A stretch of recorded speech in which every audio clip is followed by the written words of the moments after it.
Primeiramente, eu queria agradecer o convite e a oportunidade de estar falando aqui. É a minha primeira vez no Nordeste, eu sou da Serra Gaúcha. Estou passando um calor desgraçado aqui, mas estou adorando, quero me mudar, quero vir para cá e não ir embora mais. Adorei a cidade. Principalmente Aracaju. Me sinto muito em casa aqui, trabalhei muitos anos no Senac, lá em Caxias do Sul, então o ambiente é muito parecido. Quando o motorista foi me pegar... Pega o celular para mim. Quando o motorista foi me pegar no hotel, nossa, o carro é o mesmo, as pessoas sempre com um ar parecido, me senti muito em casa, incrível. Então, como a Aline, minha xará, falou anteriormente, eu tenho experiência com arte e tecnologia, cibercultura e computação vestível, que é que eu vou trazer um pouquinho hoje. Então, minha palestra, minha fala se chama Nós Somos Ciborgues. Isso. Antes de mais nada, eu queria dar um panorama de quem sou eu, quem é a pessoa que vos fala. O meu nome é Aline Corso, tenho 26 anos, sou bacharel em tecnologias digitais e me preparo para ingressar no mestrado em ciências da comunicação. Se tudo der certo, nos próximos meses eu consigo uma bolsa bem bacana e posso dar continuidade à minha pesquisa, que já dura 5 anos. Além disso, complementando o que o Thales falou antes, eu sou mãe de uma menina, e isso é uma das coisas que mais me impulsiona a seguir em frente, pesquisando, trabalhando, suando e realizando os meus sonhos, não só para mim, mas para ela também. Professora, cientista, corpo e arte.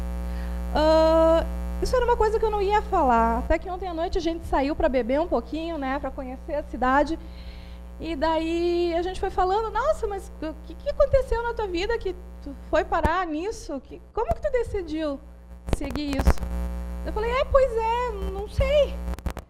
Aí depois eu pensei, não, eu sei. Eu venho de uma família de professoras, minha mãe é professora, todas as minhas tias são professoras, então eu acho que uma fruta não cai muito longe do pé.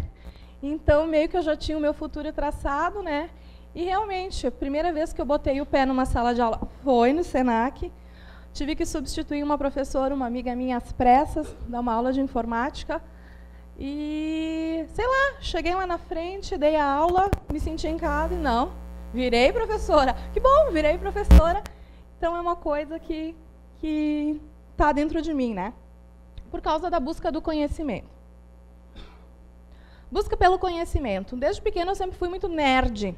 Aquela criança que não é muito de brincar do lado de fora da casa, fica sempre em jogos, em computador, ou montando Lego. Fui esse tipo de criança que era mais para o lado intelectual do que pelo lado, né, corporal, expressivo, enfim. Sempre fui mais intelectual. E dentro disso, antes mesmo de saber qual seria a minha pesquisa, o assunto que me interessaria, ou se eu seria especialista em alguma coisa, tinham alguns assuntos que chamavam a minha atenção, mas eu nem percebia que eram eles que chamavam a minha atenção. Sabe quando a gente lê alguma matéria na mídia e te chama a atenção, tá, mas legal, né? Fica ali. Mas sempre que surgem assuntos parecidos, aquela coisa te chama a atenção, sabe?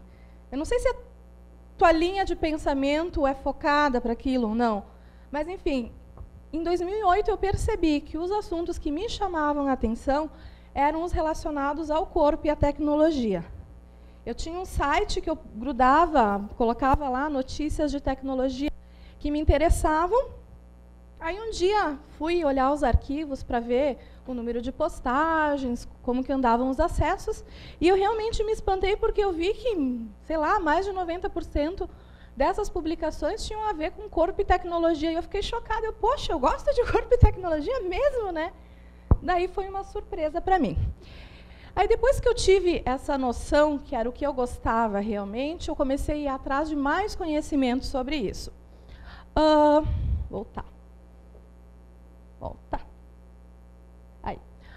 A bibliografia em língua portuguesa é muito escassa na minha área. Então, a gente sempre tem que buscar publicações lá de fora, em outros sites. Daí é uma coisa que eu pensei, não tem no Brasil um site que fale sobre esse assunto.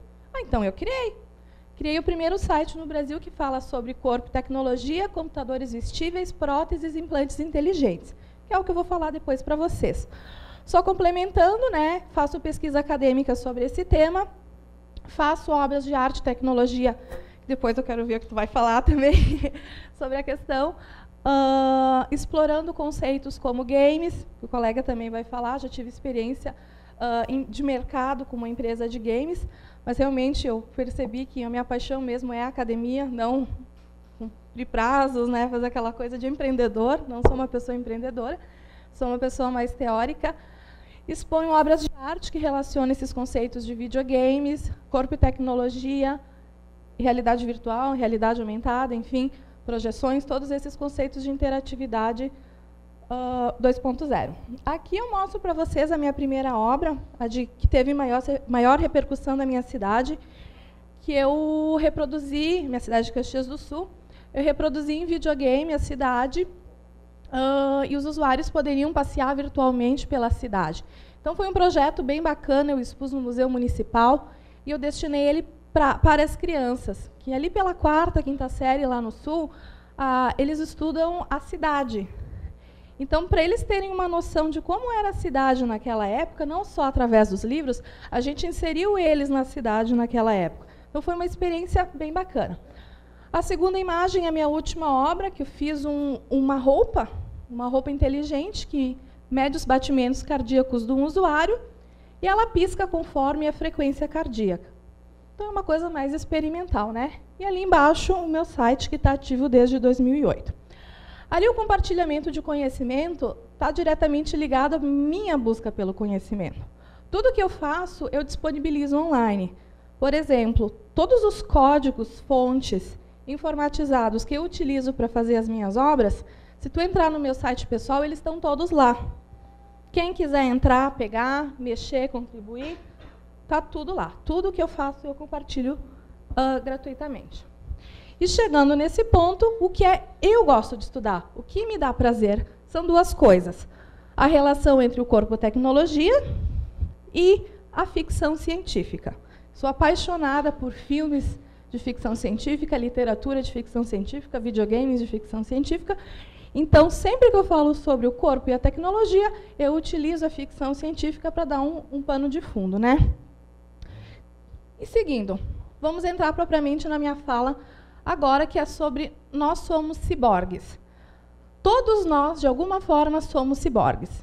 Existe uma confusão a respeito desses 3 termos que estão ali na tela. O que é um robô, o que é um ciborgue e o que é um androide. A gente ouve falar muito nisso, principalmente no cinema, principalmente em cinema de ficção científica. O que vocês acham que pode ser um robô? Eu considero um robô uma máquina construída pelo homem, onde tu coloca uma certa inteligência nela e essa máquina faz alguma coisa que o homem queira. Significado, né, mais básico. Já o ciborgue é uma junção de um cibernético com um organismo cibernético. E o androide vem de andro, que significa ser humano, e droide, que significa robô. Inclusive, o termo droide foi patenteado por George Lucas em 77, por causa do R2-D2 e do C3PO de Star Wars. Então, já é um termo patenteado a palavra droide. Ou seja, é um androide com forma humana. Vamos seguir. Aqui eu trago o que já está inserido no nosso cotidiano que pode nos considerar um ciborgue. A gente não tem... Todo mundo tem alguma coisa disso e, às vezes, não para pensar o quão profundo isso é. Lente de contato, próteses dentárias, implantes auditivos, silicone, próteses pinos de titânio, etc. Para a gente ver isso, existem 3 tipos de hibridização do corpo humano. O corpo humano pode ser, um corpo e tecnologia, perdão, pode ser dividido em 3 categorias. O homem maquinizado, a máquina humanizada e o corpo plugado. O homem maquinizado é aquele que, quando a máquina está inserida no corpo humano, para substituir ou ampliar alguma função humana que já não funciona mais. Nessa foto, eu trago aquele corredor, o Oscar Pistorius. Ele é um corredor que ele tem as 2 pernas amputadas e ele utiliza uma prótese mecânica para poder correr. Tem muita polêmica com relação a esse corredor, porque ele corre, ou correu, não sei como está hoje em dia, uma corrida com pessoas com as 2 pernas, né, nascidas. Daí todo mundo já falava, não, ou ele tem vantagem, ou ele tem uma desvantagem por ser parte homem e parte máquina. Então, deu uma polêmica bastante profunda a respeito disso, e continua essa polêmica, né? A gente não sabe se isso é um benefício, né? Claro que é um benefício, mas até que ponto, se for comparar, pode ser um problema. O segundo é a máquina humanizada, como eu falei anteriormente, é o Android. Veja que nessa foto tem um professor lá da Universidade de Osaka. O da esquerda é o robô, o Android, e o da direita é o professor, que é a capacidade, a possibilidade de transformar as máquinas cada vez com as nossas aparências, com os nossos traços físicos. Então, veja que ele reproduz, né, dessa maneira. Nessa categoria também podem ser inseridos os computadores com muita inteligência, como é o caso do computador IBM Watson. O Watson vem lá do Sherlock Holmes, que, no caso, ele fala que nada é elementar, mas, pelo contrário, IBM Watson nada é elementar. Ele faz cálculos astronômicos para tentar entender a linguagem natural dos seres humanos, né? E, por último, que é o que nós estamos mais conectados, que é o corpo plugado. Nessa foto tem eu experimentando o Google Glass, muito surpresa, porque eu achei muito legal, que é quando a gente utiliza aparatos externos para ampliar nossas capacidades humanas também, como podem ser acessórios. E tem 2 tipos, utilizando-se aquelas 3 categorias, tem 2 tipos que a gente pode analisar mais profundamente, que é o ciborgue protético e o ciborgue interpretativo. O ciborgue protético, se vocês quiserem... O que é o ciborgue protético? Pensem no Stephen Hawking. Esse físico tem uma doença degenerativa muito grave e ele vive preso a uma cadeira de rodas. E essa cadeira de rodas...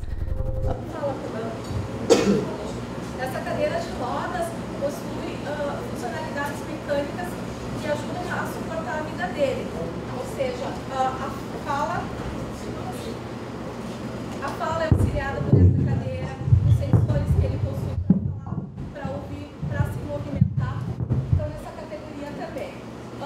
Estima-se que 10% da população americana sejam ciborgues protéticos. Que alguma coisa na vida deles melhore, exista para melhorar a sua capacidade de vida, substituindo partes que ou não funcionem mais ou que estejam com algum problema, né?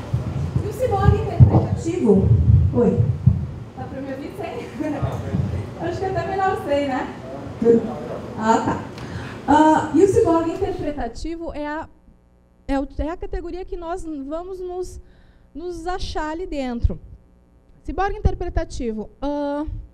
No mundo virtual, no mundo online, é onde a gente tem a capacidade de exercer várias personalidades de nós mesmos. Através de jogos, através, como falou o Thales Brandão antes, do compartilhamento de informações. Então, pensando em ciborgue interpretativo, a palavra que eu utilizaria é o compartilhamento. Nós não somos mais, por exemplo, consumidores passivos de alguma coisa. Nós somos consumidores participativos. A gente dá a nossa opinião, a gente, de alguma forma, exerce nossas múltiplas personalidades na rede. Nós somos cybercidadãos conectados nessa cultura digital e no dia a dia. Finalizar rapidinho, trazer um pouquinho da cultura ciborgue. Nós temos 3 pessoas que exemplificam bem esse tipo de cultura. O Neil Arbison, ali embaixo, ele é um artista, um empresário, ele faz um monte de coisa, e ele é a primeira pessoa considerada um ciborgue por um governo.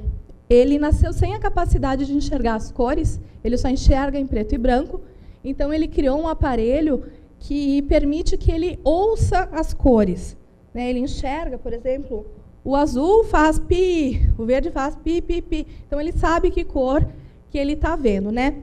Além disso, ele criou uma fundação que se chama Cyborg Foundation, que ajuda as pessoas, os outros ciborgues, a lutarem pelos seus direitos e a entenderem mais um pouco da sua própria existência e como melhorar a sua qualidade de vida.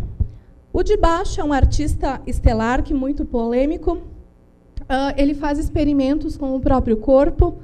Essa imagem que eu trouxe, ele fez um implante de uma orelha no braço que ele quer, daqui a um tempo, permitir que essa orelha escute e que a gente acesse via internet o que o braço dele está ouvindo.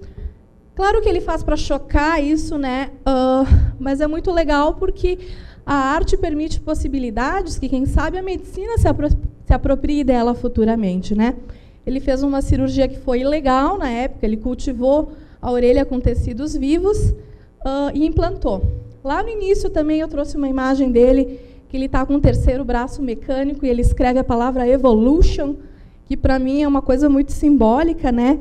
Daquela imagem, ele utiliza os músculos do abdômen e daqui para mexer esse terceiro braço robótico. E uma coisa que eu gosto bastante que ele afirma é que o corpo humano já é obsoleto. E caso a gente não se renda às possibilidades da tecnologia para melhorar ele, não tem por que a gente viver somente como carne se a gente tem como melhorar a nossa própria existência. Nós podemos nos tornar seres humanos melhorados utilizando o que há de melhor em tecnologia. E lá em cima é o Dr. Steve Mann, que ele vem há 35 anos trabalhando com os óculos inteligentes. Eu resolvi trazer isso por causa que o Google Glass, né, tá um assunto que está em todos os lugares, todo mundo falando. Eu, por ter experimentado, posso falar que é uma coisa bem legal, muito interessante. Claro que ele está ainda em fases, né, de testes ainda e tal, mas é uma coisa que cada vez mais vocês vão ouvir falar. Óculos inteligentes vão ser um aparato tecnológico, um computador vestível que não em muito tempo vocês vão utilizar, e até o preço previsto é uma coisa bastante acessível, né? Por último, eu queria deixar uma reflexão para vocês, já que a gente tem um pouquinho tempo para falar, né? O que te torna um ciborgue? Você é um ciborgue? Não só o ciborgue da ficção científica, como estamos acostumados a ouvir. Não só o Darth Vader com seu braço mecânico, ou o inspetor Bugiganga com suas coisas que saem, fazem mágicas praticamente. Você tem alguma parte de tecnologia em você mesmo? Você é puramente humano da forma como nasceu? Quais modificações você já tem? É isso que eu quero que vocês pensem um pouco. Então, eu fecho com uma frase da Donna Haraway, é uma escritora que faz uma reflexão muito interessante sobre a ciborgização do corpo humano. Ela diz: todos somos quimeras, híbridos teorizados e fabricados de máquina e organismo. Em outras palavras, somos ciborgues. Muito obrigada, deixo os meus contatos.